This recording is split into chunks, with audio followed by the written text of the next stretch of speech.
Quand Élie, un garçon discret, entre dans une salle d'audience bondée, personne ne s'attend à ce qu'il parle. Mais face à un juge méprisant qui murmure une remarque raciste, ce petit génie riposte avec une intelligence et un calme qui laissent la salle sans voix. Ce qu'il révèle ensuite ne change pas seulement le cours du procès, mais bouleverse le monde entier. Découvrez comment un enfant a réécrit les règles et forcé chacun à regarder au-delà des apparences. Accrochez-vous, cette histoire va vous secouer. Quand le jeune Élie, âgé de seulement 8 ans, pénètre dans la salle d'audience pleine à craquer, personne n'imagine qu'il ouvrira la bouche. Ce n'est qu'un enfant noir discret, au regard furtif, simple témoin d'une affaire qu'il ne saisit peut-être pas. Mais lorsque le juge, sévère et agacé, le toise et murmure avec dédain. « Rentre chez toi, petit, ce n'est pas ta place ici », la salle retient son souffle. Ce que le juge ignore, c'est qu'Élie n'est pas un enfant comme les autres. Ce qu'il va dire ensuite, avec un calme saisissant et une intelligence stupéfiante, va faire taire l'assemblée, ébranler le tribunal et transformer la vie de tous ceux qui l'écoutent ce jour-là. Un garçon de 8 ans va redéfinir le génie et obliger le monde à voir au-delà des apparences. Il faisait encore nuit sur Chicago quand Élie ouvrit les yeux. À 8 ans, son regard portait une maturité qui dépassait son âge et sa petite stature. Dehors, le vent sifflait entre les murs usés de l'immeuble. Sa mère, Keia, dormait encore, enroulée dans un vieux manteau jeté sur le canapé. Il n'avait plus de vraie lignée de chez eux depuis des mois, logeant temporairement chez une cousine absente, dans un quartier où la lumière semblait oubliée. Élie se leva sans bruit, évitant de réveiller sa mère. Elle travaillait de nuit, nettoyant des bureaux en centre-ville, parfois sans dormir pendant 2 jours d'affilée. Depuis que son père avait disparu, accusé à tort d'un cambriolage, Keia luttait pour garder son fils dans une école décente, loin des dangers de la rue. Mais les regards pesaient, ceux des voisins, des professeurs, des passants, comme s'ils voyaient en Élie une faute qu'il n'avait pas commise, un enfant de trop dans un monde sans place pour lui. Élie parlait peu, mais observait tout. Il mémorisait tout, des lignes de métro au discours de Malcolm X, des cartes géographiques aux arrêts de la Cour suprême. Il avait cette étrange faculté à comprendre vite, trop vite parfois. Mais personne ne le croyait. Un jour, son instituteur, M. Reynolds, l'avait accusé de tricher pour avoir résolu une équation réservée aux lycéens. Il avait déchiré sa copie devant la classe, lançant « Un gamin comme toi ne pense pas comme ça ». Ce jour-là, Élie n'avait pas pleuré. Il avait fixé l'homme, puis s'était détourné. Il cessa de rendre ses devoirs, non par défi, mais par épuisement. Aujourd'hui, pourtant, tout changeait.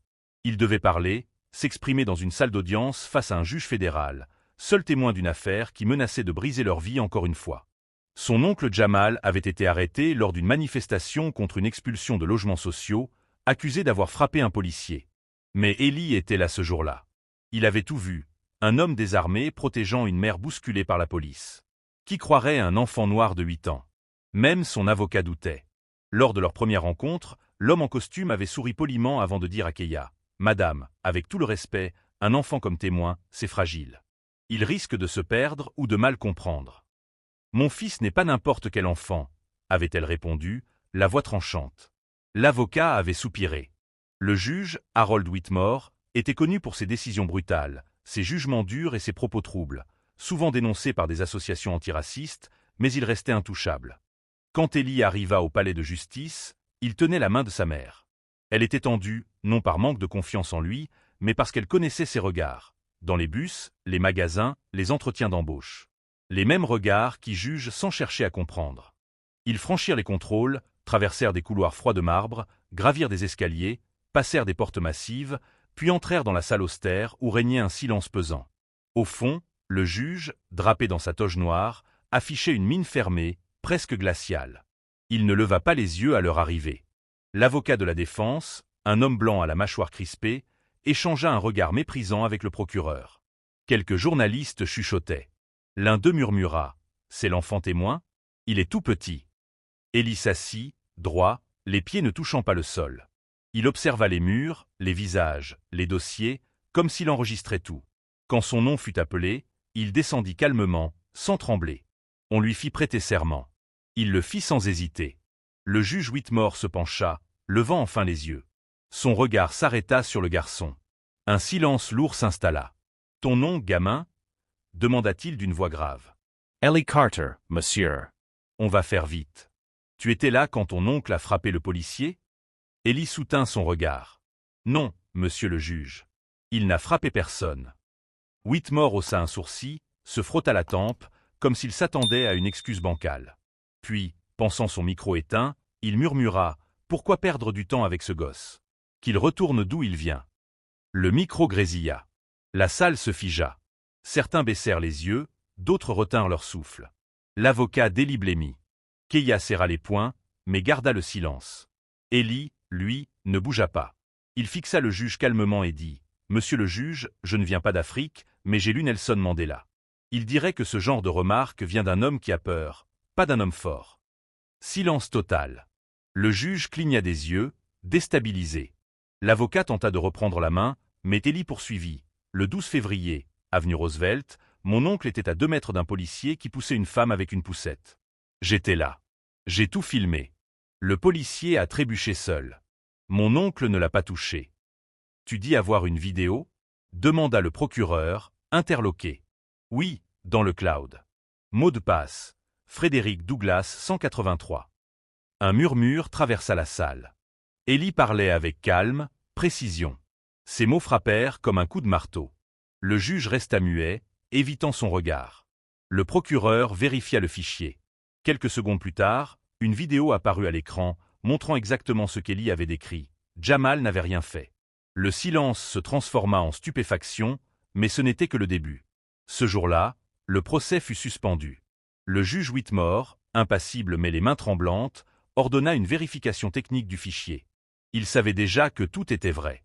Élie avait dit la vérité avec une précision presque surnaturelle. Pendant que le procureur réorganisait sa stratégie, que les avocats se disputaient en coulisses et que les journalistes notaient frénétiquement, Élie restait assis dans un coin, un carnet noir sur les genoux, griffonnant des équations, des schémas, des mots que personne ne comprenait. Marla Dyson, juge assistante, l'observait discrètement. Elle n'avait jamais vu un enfant de cet âge agir ainsi. Pas de mise en scène, pas de vantardise, juste une clarté d'esprit troublante. Plus tard, dans la voiture, Keïa lui demanda « Où as-tu appris à parler comme ça, avec ce calme, ces mots ?» Élie baissa les yeux vers ses chaussures usées. « J'écoute, c'est tout. » « Tu écoutes qui? » Les gens, les livres, l'histoire, les erreurs, les silences. Keïa resta sans voix. Elle savait depuis longtemps que son fils était différent, mais ignorait comment ou pourquoi. Ce soir-là, la vidéo d'Élie fit le tour des réseaux sociaux. Son visage sérieux fut partagé des milliers de fois. Certains crièrent au génie, d'autres à la manipulation. On voulut le faire passer pour un enfant instrumentalisé, mais ceux qui avaient vu son regard savaient la vérité. Le lendemain, 2 journalistes attendaient Keïa devant chez elle. L'un proposa un test de QI pour Élie. Un autre, plus discret, lui glissa une carte. Ce gamin n'a rien de normal. Contre son gré, Keïa accepta le test par curiosité. 3 heures, 2 exercices. Élie termina en 1 heure, sans erreur. Son score dépassait l'échelle classique, au-delà de 160. Les experts, médusés, parlèrent des intelligences exceptionnelles, mais aucun n'osa le dire publiquement. Puis vinrent les offres, école privée, laboratoire, une fondation scientifique de Boston. On parlait de Nobel, d'université à 10 ans, de recherche cognitive. Mais Élie refusait.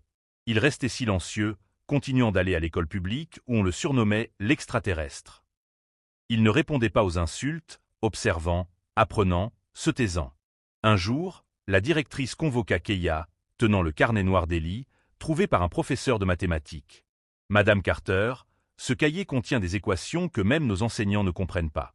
Votre fils dessine des structures mathématiques inconnues. » Keïa ferma les yeux. « Ce n'est pas normal. »« Peut-être que c'est vous qui ne comprenez pas un enfant noir pour la première fois, » répondit-elle. La directrice rougit, sans répliquer. Pendant ce temps, le procès de Jamal reprit. Avec la vidéo et le témoignage d'Élie, la défense était solide. Le juge Whitmore, nerveux, évitait son regard. Il savait qu'il avait commis une erreur grave, publique. Mais autre chose le troublait. Élie comprenait ce qu'aucun enfant n'aurait dû comprendre. À la pause, on l'entendit discuter des limites constitutionnelles du recours à la force avec un avocat, avec la précision d'un juriste. Des hommes en costume commencèrent à approcher Keïa, disant représenter des institutions éducatives. Leur regard trahissait autre chose. Ils voulaient comprendre le phénomène. L'un d'eux, le docteur Wexler, demanda à parler à Élie seul. L'enfant accepta. « Es-tu heureux, Élie ? » Être heureux, c'est risqué, non ? Pourquoi dis-tu ça ? Parce que quand on est heureux, on arrête de voir ce que les autres cachent. Wexler frissonna. Ellie n'était pas un enfant, mais un miroir que personne n'aimait affronter. Le 3e jour du procès, Ellie fit le lien avec un témoignage, griffonna une note et la tendit à son avocat. Ce dernier bondit, exigeant une vérification des caméras urbaines. Une nouvelle vidéo montra l'agression policière, confirmant chaque mot d'Ellie. Le juge n'avait plus d'échappatoire. Il déclara Jamal non coupable. Keia, en larmes, serra son frère. Mais Ellie attira tous les regards, non par un discours, mais par un regard perçant, insondable. Dehors, les caméras l'attendaient. Les journalistes criaient son nom. Il murmura à sa mère, « Ils ne me voient pas, ils voient ce qu'ils veulent voir. » « Et toi, tu vois quoi ? » Que le plus dur commence maintenant. Il avait raison. Après le verdict, le monde se divisa. Certains voulaient faire d'Ellie un symbole, d'autres une anomalie. Il ne pouvait plus aller à l'école sans être suivi. Certains enfants l'évitaient, d'autres le fixaient avec crainte ou envie. Un professeur murmura, « Un cerveau comme ça devrait être en labo, pas en classe. » Keia refusait les appels, les offres, les plateaux télé. Elle voulait protéger son fils. Mais Ellie sentait que quelque chose se tramait dans l'ombre. Un soir, après un rendez-vous médical imposé, 2 hommes l'attendaient. L'un, se disant du gouvernement, parla de sécurité nationale, des intelligences exceptionnelles, de potentiel pour le pays. « À 8 ans, » répondit Ellie, calmement. « Tu n'es pas un enfant ordinaire, Ellie. Et vous, qui êtes-vous pour décider de ce que je dois devenir ?» Keia claqua la porte. Le lendemain, un article à sensation parut. Le petit génie Ellie Carter manipulé, son QI exagéré, le FBI enquête. Des rumeurs enflèrent, suggérant que ses réponses aux tests étaient truquées.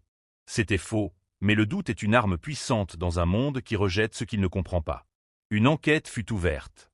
On confisqua son carnet noir, interrogea sa mère, ses professeurs. Mais chaque étape confirmait l'évidence. Ellie était un enfant à l'intelligence hors norme, capable d'analyse et de déduction qu'aucun adulte ne suivait. La question devint alors, comment gérer un tel enfant dans un système conçu pour l'étouffer? Le juge Whitmore tenta de se faire oublier, mais des journalistes déterrèrent d'autres propos douteux.